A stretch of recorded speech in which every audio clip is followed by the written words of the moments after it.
মদিনার বাজার দিয়ে নবীজি যাচ্ছেন, নবীজির একটা ওঁট পছন্দ হয়েছে। তো নবী ওঁটের মালিকের কাছে গিয়ে জিজ্ঞেস করলেন, ভাইয়া এই ওঁটটার দাম কত?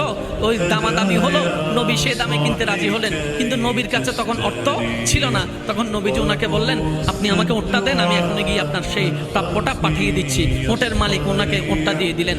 আশেপাশে যারা ওঁটের মালিক ছিল সবাই জিজ্ঞেস করতেছে, এই পাগলা, তুমি কি যাকে ওঁট দিয়েছো তাকে চিনো? বলে যে না। নাম জানো? বলে যে না। পরিচয় জানো? বলে যে না। ঠিকানা জানো? না। তো তুমি যে ওঁটটা দিয়ে দিলা, উনি যদি ওঁটের টাকাটা না পাঠায় তখন তো তুমি লসের মধ্যে চলে যাবা। সে ওঁটের মালিক বলে, এত সুন্দর নুরানি চেহারাওয়ালা কখনো বাটপার হতে পারে না, কখনো চিটার হতে পারে না, কখনো মিথ্যুক হতে পারে না। ওনার চেহারা দেখেই তো আমি ওঁট বিক্রি করার আগে মনটাই বিক্রি করে দিয়েছি, মনটাই বিক্রি করে দিয়েছি, মনটাই বিক্রি করে দিয়েছি। তোমরা যাই বলো, আমার মন বলে উনি আসবে আসবে, টাকাটা পাঠাবে পাঠাবে। এই কথা বলতে না বলতে কিছুক্ষণ পরে নবীজির একজন সাহাবা এসে বলছেন, একটু আগে একজন ওট নিয়ে গিয়েছেন কাছ থেকে, ওটের মালিকটাকে একটু দেখতে চাই। উনি বলে যে আমার থেকে।